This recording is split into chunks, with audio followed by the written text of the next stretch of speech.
Hello, everybody, and welcome to Middle School Mary Poppins. I'm Suzanne M. Swain, EDS, LMSW, your friendly neighborhood kid therapist who happens to work in schools a lot. And as always, it is a beautiful day to bust some cognitive distortions. But before we jump into today's episode, I want to take a minute to brag on you and say thank you so much. Over the past week, so many of you reached out with really nice messages, encouraging emails, and positive reviews for the podcast.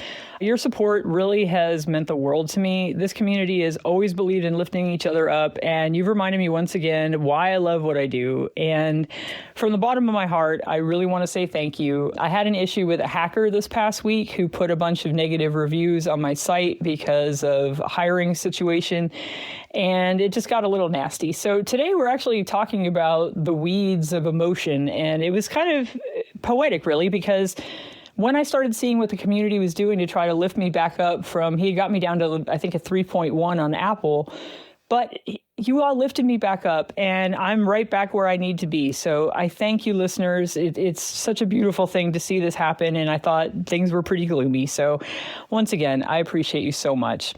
But now today, we're finally going to talk about something you've heard me say every single time since the very first season of this podcast. You may notice that I always say it's a beautiful day to bust some cognitive distortions. Well, if you ever wondered what in the world I was actually talking about, today's the day. Da-da-da-da-da. We're actually going to explore how anxiety quietly plants little seeds in our minds and how those thoughts can grow into sticky weeds that really kind of seem impossible to ignore. And more importantly, how we can teach our kids and ourselves to recognize those thoughts before they take over the entire garden. So joining me once again is my lovely friend, Jessica Ragnio, MSW, LICSW, Clinical Director at Mightier. And Jessica has been helping us through our socio-emotional learning summer camp series. And she's really fantastic at taking the neuroscience behind emotions and turning it into practical strategies that families can really use. Also, speaking of Mightier, if you'd like to bring some of these regulation tools into your own home, don't forget that listeners of Middle School Mary Poppins can save 15%. You just use the code Mary Poppins, all as one word. And we'll remind you about that again at the end of today's episode, along with this week's free Garden of Weedy Thoughts family activity. So that'll be really fun. So we always have a free download every single episode. So we've got something great for you this time. And I hope you're able to play the fish game. It was a lot of fun last week. So grab your gardening gloves, because today we're going to wander through a very unusual garden. The one where flowers talk and the weeds tell convincing stories, and together we are going to learn how to tell the difference. So let's get started. We are talking about something, emotions really affect all of us in every way and really potently. So, kids and adults alike, our thoughts are extremely important and valid. And in an effort to validate those emotions, we want to talk about cognitive distortions, or those thinking traps that our brains can fall into sometime.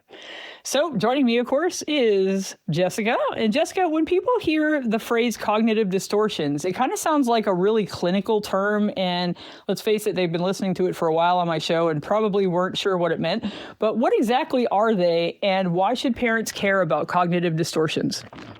Yeah. Suzanne, thanks for having me back. And this is a great topic. I don't know why. I love the topic of cognitive distortions. You're so right. It's a very, very clinical term. Like, we do not go around just like saying cognitive distortions literally, but hope not. We all have them. It's like thinking traps is like a much more relatable, like useful way to describe this. But so we all have these thinking traps or cognitive distortions, and they are essentially like inaccurate or unhelpful ways of interpreting situations. They're often influenced by two things. One is our emotional state, and then two is the core beliefs that we hold about ourselves, about the world around us, sort of like these deeply rooted belief systems that we have around like our values, how people see us, how loved we are, things like that. So let me give you some examples. Imagine you have a job interview coming up. And if you are feeling really anxious and nervous about that interview, and you already have the underlying belief that like, I'm not good enough, your brain is much more likely to generate thoughts like, I'm never going to get this job, or they're going to think I'm completely unqualified, or they're just letting me apply to be nice. Now, those thoughts might not be true at all, which is a weird thing to think that like your thoughts might not be true. we tend to think our thoughts are true. Right. Yeah. Those thoughts might not be true at all. You could be incredibly qualified and the interviewer, could end up loving you. But if you walk into that interview believing you're going to fail, it is probably going to affect how you feel and how you show up. Right. So that's really like the heart of cognitive behavioral therapy, that our thoughts, our emotions, and behaviors are all closely connected and they all feed off one another. Okay, so it's not all of our thoughts always reflect reality. They're often reflecting what we're feeling in the moment or the beliefs that we have about ourselves. And I would think that, maybe the smarter you are, probably the more scary they become, I think. Yeah. I mean, I think because you can spiral, and I'll get into some of the different types of cognitive distortions that we experience because they're so common, they have names. They have there are patterns that they tend to work in. But along this thread of we can feel anxious and therefore our thoughts can assume the worst and really go in this negative direction, the opposite is also true. So when we are feeling confident and we have a balanced view of ourselves, we're much more likely to interpret situations in a realistic and helpful way. I mean, it can also go far into the other side as well, where we get grandiose and we think nothing bad can ever happen to us, right? There's a whole range and a whole spectrum of how our thoughts can impact how we feel and how we behave, and our emotions impact what we think and, all that. But understanding that core connection is a really, really important and powerful place to start for us as adults and for kids. Okay. So can you tell us more about that connection? Yeah. So when we think about this connection between thoughts, emotions, and behaviors, we really need to think about how to understand it and also how to change it, right? So, for example, I'm going to give you another example here. Imagine you're cleaning up after a family dinner and your father-in-law says, wow, our kids would never have talked to us like that. The event itself is just a comment, but if your immediate thought is, he's criticizing my parenting, then you're likely to feel hurt, defensive, or angry. And maybe you spend the rest of the evening irritated or you end up arguing with your spouse after everyone leaves. But if your thought is, oh, he's commenting on how I handled a tough situation and some pretty rude comments from my child, then your emotional response might be completely different. You might feel validated. You might feel wow, I handled this really well. He's noticing how I stayed calm. You might even feel proud in that moment. So it's the same comment from your father-in-law. You, depending on who you are and sort of your core beliefs, or your mood, you could potentially have different thoughts and then therefore different emotional responses, different behavioral responses. Absolutely. Depending on which thought you had. Right. And, whatever's been happening, everyone's a unique individual with unique experiences. So it's hard to, you can't really pinpoint what's going to happen definitively because everyone is so different. But it's such a good reminder that it's often not the event itself. It's just the meaning that we assign to it. And how does that show up for middle schoolers, though, in your opinion? Yeah. So middle school is a place where, and we talked about this a lot last week, where middle schoolers they're becoming much more self-aware and much more socially aware, right? So now they are aware of their own thoughts. They are aware that other people have thoughts. They are now very concerned with the fact that other people might have thoughts about them, right? This is very new for middle school. Your younger child, your elementary age child isn't quite there yet, but in middle school, this is where you are, right? So there's just a lot to think about. And again, your emotional capacity is much broader in middle school than it was when you were younger. So for a middle school example that might resonate is, let's say a student says hi to a friend in the hallway and the friend doesn't respond. One child might think, oh, they're mad at me. And then they might feel anxious. They might avoid that friend. By the time they get home, they might be convinced that the friendship is over, right? That might be what could play out for a child who's a little self-conscious anyways. That friendship is really important to them, but they're maybe a little worried that the friendship is on rocky grounds anyways, something like that. But another child who maybe is a little more self-confident or doesn't feel as worried about that friendship might think, oh, they didn't hear me. And they continue about their day. They're totally unfazed. So same event, different thought, different response, And it really just depends on sort of like these core pieces of how is that child feeling? What are their core beliefs and that impact their thoughts? Absolutely. And their behavior keeps that cycle going, right? Yep, exactly. So if I believe that nobody likes me, I might stop joining conversations. I might sit by myself at lunch.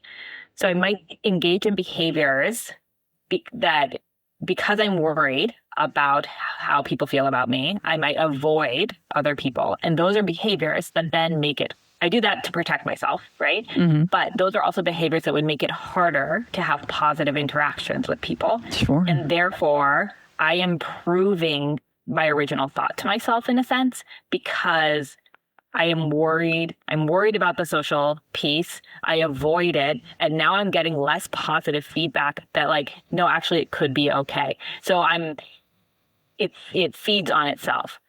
We see kids responding differently to their thoughts though. So a lot of what I've described so far has been what we would call like internalization. These are, if you think of your child, they might be a little more like an internalizer or an externalizer. So an internalizer is someone who maybe like they worry a little more, they overthink, they maybe blame themselves, they might be a little more self-conscious. They feel everything really deeply, but they like turn it in on themselves a lot. So it might be harder to actually see how they're feeling and see their behavior. Mm-hmm. Because they're holding a lot of it in. So this might be the child that like is a little more shy. They get quiet. They're kind of, when something makes upset or anxious, they turn away from it. Yeah. Versus a child who's an externalizer. And in Mightier, we work with a lot of kids who are more on like that externalizer side. Mm-hmm. Both types of kids, but the externalizers, like it's a little more obvious what they're feeling, because whatever they're feeling, but like, let's take anger, for example, it gets big. You see it like coming out, right? They might argue, they might act out, they might yell, they might lash out, like that. You see their emotions behaviorally in a pretty obvious way.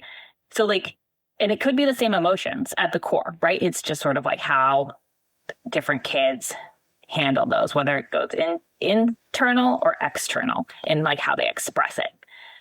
But oftentimes it's like rooted in embarrassment, it's rooted in fear, it's rooted in disappointment, it's rooted in anxiety, like, kind of the same core emotions. Sure. And, defense when attacked is that amygdala kicking in like, oh my gosh, what do I do? And yeah, exactly. I also notice a lot of kids who are perfectionists, they tend to be internalizers, and, they come from a high achieving type of family, and they will take on that internalizer because they feel like the externalizing isn't socially acceptable, because they're so, I had a lot of 8th graders like this who were very caught up in the social circle, and, they maybe had high achieving parents and they didn't want to upset their family because reputation is important. So it can become a dark spiral. And I've seen a lot of, my older kids in older middle school really struggle with this. So where do these thoughts come from in the first place? Yeah. Actually, Suzanne, just to like comment on what you just said as well, I think that's a great point. Like oftentimes internalizers, they might have that awareness of, I know what is and is not appropriate. And I also have like the self-regulation ability to like keep myself from reacting behaviorally to it, right? Like whether they think of it that way or not. Mm-hmm. Versus we have a lot of kids, we've talked about self-regulation, emotional regulation a lot. That is still a skill developing for kids. And so for kids who maybe are more on that like externalizer side, and you see their emotions get really big and the reactions get big, it's also because emotional regulation is really tough for them. They haven't built that skill yet. Yeah. And so that's something we do a lot of work with on the Mightier side with our biofeedback program. But to your question of where do these thoughts come from in the first place? So these core beliefs, they are really shaped by our experiences, the messages we've heard over time. So these, like I said, there might be these thoughts of like, how are you, like, I feel like I'm good enough, or I'm not good enough, or I have to be perfect, or I don't have to be perfect, or I am safe, I am valued, I am loved, versus I am not safe or valued and loved. A lot of this develops over time through our relationships, through our experiences. I mean, you could look at like a developmental map of sort of like what's happening for kids at different stages. You think of when your child's a baby and like they are it matters that they are getting their needs met, that they are cared for, that they are safe, right? And like at that point developmentally, they are learning like I am safe. I am loved. I am cared for when I need something, my needs are going to be met, right? There's different stages to this as kids grow up, but that's what we're talking about when we say core beliefs and how kids see themselves and what they believe about themselves. Mm-hmm, absolutely. Kind of, it reminds me of Inside Out too. They have that really, really good definitive visual on core beliefs. And as she starts to believe that, Riley's not as good as everybody else, the anxiety core belief kicks in and rides up into her brain and whatnot. But I think that, Pixar did a really good job of explaining that. So, maybe a good idea to go back this week and watch Inside Out too, so you can kind of get an idea of that. That would help to solidify it visually for your kids. But you know what? That's now bringing us to cognitive distortions. So, Jessica, what exactly are cognitive distortions? Yeah. So let's go back to our weeds metaphor, which is like so perfect. This weedy garden. So, I mean, to carry the metaphor, like our brain plants these seeds, it grows into, these different sort of thoughts. That's always going to happen, right? Like we're going to have different sort of thoughts. We're going to have cognitive distortions all the time.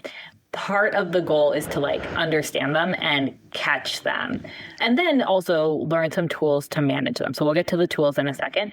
Some of the most common cognitive distortions that we would see in middle school would be mind reading. So this is if you've heard your middle schooler say something that implies they can read someone else's mind. She's mad at me. They don't like me. He doesn't want me there. Like things like this, right? Like you would have to be inside that person's brain or have had that person say those direct things to you in order to know that is true. Yeah. Right? So I used to tell them, I was like, because the eighth graders do this constantly all day long, and they always assume things. And I'm like, okay, turn off. Well, this is not a psychic reading. Okay. We are not doing tarot cards today. This is, you are not mind readers, y'all. Otherwise you'd have a 1-800 phone number and get lots of money per minute. That is not your job. And they were like, oh, okay. But so I had to remind them a lot. And maybe with some of the older kids, perhaps even the younger, you may have to point out that that's what they're doing. And I try to make it funny at least, but that's the one that is very prevalent. So forgive me for sticking up on that one. But yeah, that one all day long, y'all. Yeah, no, absolutely. And I think, and part of why we're like naming them is because just what you said, Suzanne, like if you can put a name to it and like, yes, make it funny also, it's like, oh, okay, I get it. And it's relatable. Like we all do this, and it's super common, but also like we can call it what it is, right? Like, can you read minds? Do you have a crystal ball? Like, yeah, I'd be like, this is just silliness. And I would say silliness a lot, because silliness can be good too. But I'm like, this is a silliness that can get you down a rabbit hole you don't want to go down. So put the kibosh on it right now. And, so far so good. But yeah, that was something we had to work on all year. And some of the others are also equally as important. So I'll let you explain. Yeah. So catastrophizing is another one we see a lot. So this is like, I failed one quiz, I'm going to fail the class. Like jumping to that worst case scenario situation, something small happened, but it spirals into like meaning something big in the future. But like, you can't predict the future, right? You don't know what's going to happen, but like, you like truly believe the worst case scenario is what's going to happen. Negative filter is another one. So like, this could be, you kind of like ignore the positives and focus on one little negative piece or like a piece of criticism. So like if your child got feedback from a teacher and like it was mixed, some was positive feedback, some was negative, all they come away with is the negative feedback, right? They don't hear the positive. Or if your child was, say they like had a soccer game and they made a mistake, a couple of mistakes, but they also played really well. All they're going to think about is like that negative moment, like the mistake that they made. So negative filter is a big one. And then comparison, and that's because of the social awareness piece, kids comparing themselves to other people all the time. They're smarter than me, they're funnier than me, they have more friends than I do, which like these things could be true or not true. And they could also matter or not matter.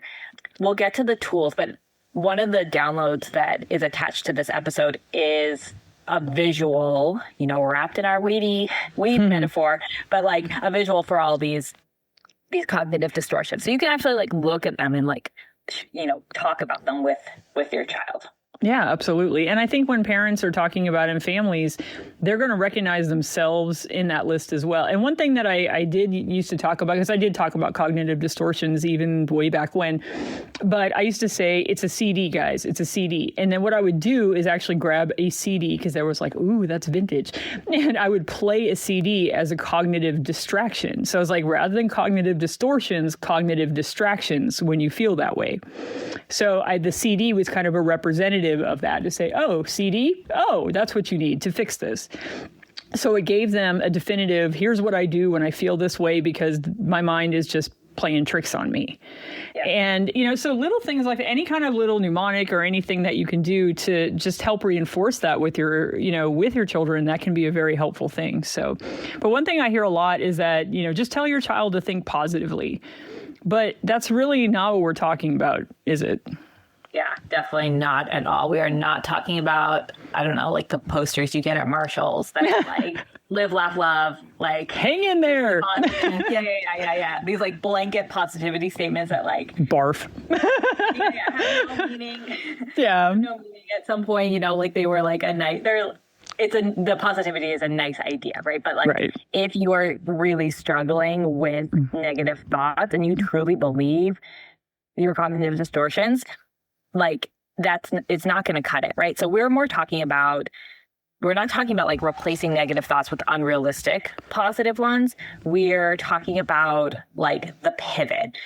So really this is like helping kids develop more helpful, more rational thoughts that are realistic, thoughts that are evidence-based. We'll talk about what that means, and like move them towards their goals instead of like keeping them stuck. So it's also important to help kids understand like how their thoughts are either helpful or unhelpful to them. Do their thoughts, an example would be like, I'm so worried about trying out. I'm so worried I'm not going to make the team, and therefore I don't try out, right? So like my thought, I might not make the team, but like if I let my thought of I know I'm not going to make the team, and therefore I don't even try out, like I have not helped myself move toward my goal of making the team, right? Right. So catching that moment or catching that impact of our thoughts and knowing when they're unhelpful or helpful to us is really important. So how do we help the kids challenge these thinking traps? Because they can be pretty devastating.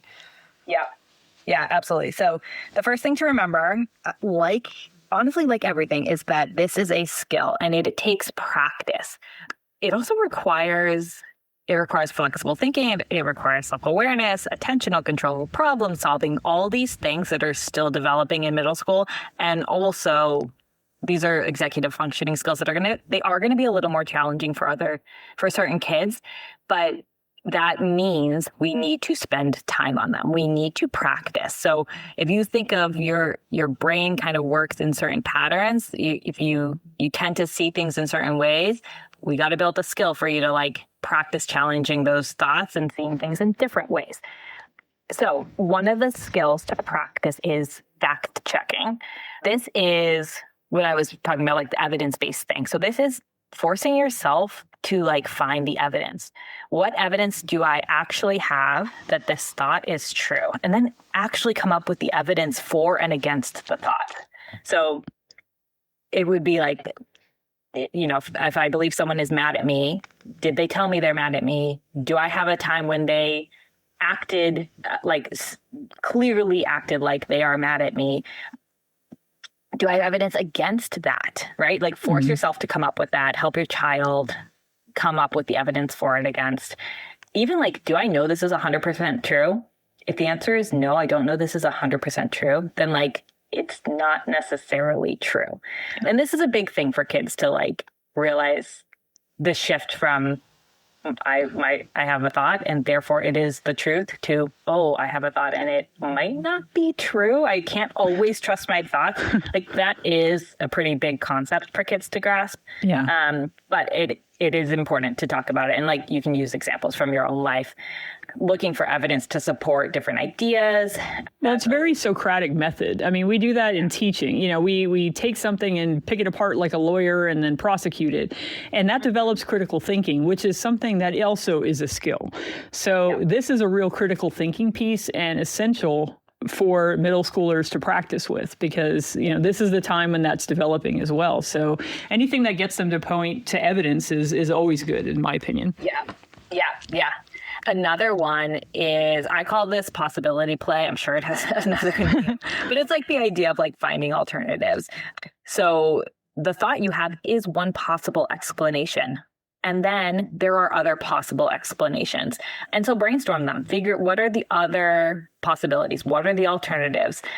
If a friend didn't text you back, maybe they're ignoring you, or maybe their phone died, or maybe they're busy, or maybe they just forgot, right? Like maybe there's nothing behind it other than they forgot.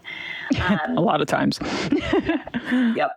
And then another one that I really like is this idea of just like finding the feeling underneath your thought. So again, back to that connection between thoughts and emotions.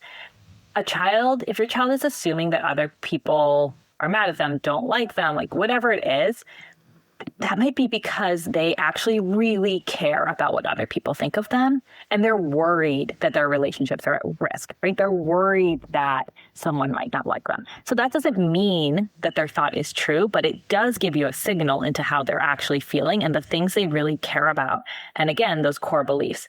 So in this sense, helping them understand that the thought, she's mad at me, is actually, I'm worried she's mad at me, or I'm worried they don't like me. Like that's an important distinction for us as parents, and to help your child get to that point where they're like, so they, you know, they can separate from the thought, put some distance between themselves and the thought, and then like get to the heart of what they're actually feeling. Oh, I love that. I mean, it feels so much more collaborative than trying to convince kids that they're wrong, because, you know, that's really not good. But as we wrap up, what's one thing you want parents, teachers, and therapists to remember? What's a good takeaway? Yeah, I think the main thing is just like our thoughts are not facts. They are interpretations. And when we teach kids to get curious about their thoughts instead of automatically believing them, we are helping kids develop a skill that they're going to use for the rest of their lives, well into adulthood. Because we all could get better at this skill as well, even as adults. Oh, yeah. In fact, a lot of adults need it. Absolutely. So, yeah. I mean, rather than jumping in with reassurance, though, we can ask questions like, what went through your mind, or what else could be true? And those conversations, I mean, they really build that flexibility and resilience that, you know, we need to be teaching. So that's fantastic. Thank you very much for that. And Jessica, thank you so much for joining us today. I really appreciate all of your insight. It was wonderful to hear what you had to say, and I think we can take a lot from that. Yeah, thanks for having me. Absolutely. And don't forget, everybody, that you can go to Mightier.com and check out remember, it's biofeedback video games where you can learn self-regulation on your own, which is really, really neat. So they use a heart rate monitor that the kids wear on their arm as they play, and then they teach those self-regulation skills. It is honestly amazing. Absolutely love what they do.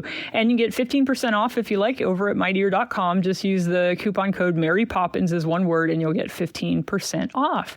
And next week, we are talking about one of my most favorite emotions, anger, right? Are you ready for anger next week?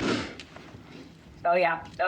Let's do it. Absolutely. All right. Well, everybody, I want to thank you so much. And hopefully we all have been versed well in cognitive distortions. But until next time, stay clever little foxes, and don't forget to stop, regulate, and listen. Thanks so much for joining us, and we'll see you next week.